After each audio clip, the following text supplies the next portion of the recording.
معزز سامعین و سامعات،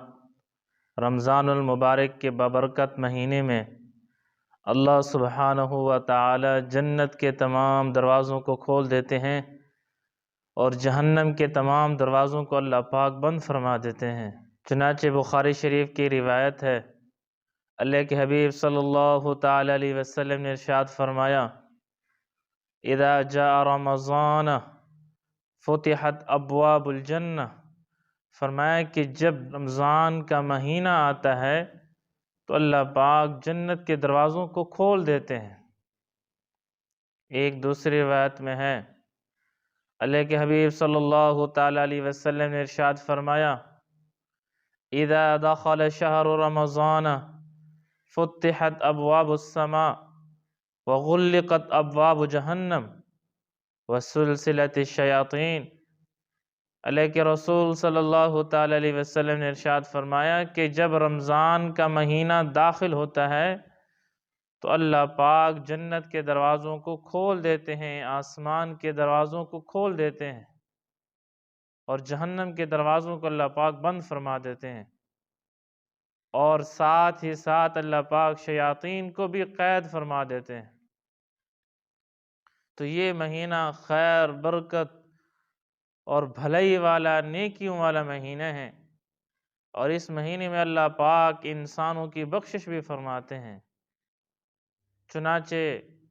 روایت میں آتا ہے کہ ایک مرتبہ جناب نبی کریم صلی اللہ علیہ وسلم جب آپ منبر پر چڑھتے ہیں تو 3 مرتبہ آمین ارشاد فرماتے ہیں۔ تو صحابہ کرام رضوان اللہ تعالی علیہم اجمعین نے عرض کیا، اللہ کے رسول آج آپ نے 3 مرتبہ آمین ارشاد فرمائی ہے، اس کی کیا وجہ ہے؟ اللہ کے حبیب صلی اللہ تعالی علیہ وسلم نے ارشاد فرمایا کہ میرے پاس حضرت جبرائیل علیہ السلام تشریف لائے ہیں اور آپ نے مجھے 3 بد دعائیں دی ہیں اور میں نے تینوں پر آمین کہا ہے۔ سب سے پہلے یہ کہ جبرائیل علیہ السلام نے ارشاد فرمایا، ہلاک اور برباد ہو وہ شخص کہ جس کے سامنے آپ کا نام لیا جائے اور وہ آپ پر درود بھیجنے والا نہ ہو، کیونکہ جناب نبی کریم صلی اللہ علیہ وسلم کی اس امت پر بڑے احسانات ہیں۔ تو فقہا فرماتے ہیں کہ جب بھی جناب نبی کریم صلی اللہ علیہ وسلم کا نام آئے اور اگر ایک مجلس میں بار بار نام آ جائے تو ایک مرتبہ آپ صلی اللہ علیہ وسلم پر درود بھیجنا واجب ہے، لیکن بہتر اور افضل یہ ہے کہ جب بھی آپ کا نام مبارک آئے تو آپ پر درود بھیجا جائے۔ اور دوسری بد دعا یہ تھی، ہمیں جبرائیل علیہ السلام نے فرمایا کہ ہلاکت ہو اور برباد ہو وہ شخص کہ جس کے والدین بوڑھے ہوں اور اپنے والدین میں سے کسی ایک کی خدمت کر کے جنت نہ حاصل کر سکے۔ اور تیسرا جناب نبی کریم صلی اللہ علیہ وسلم نے فرمایا کہ تیسری بد دعا یہ تھی، شخص رمضان المبارک کا مہینہ پائے اور وہ اس رمضان المبارک کے اندر اپنی بخشش نہ کرا سکے، وہ بھی ہلاک اور برباد ہو۔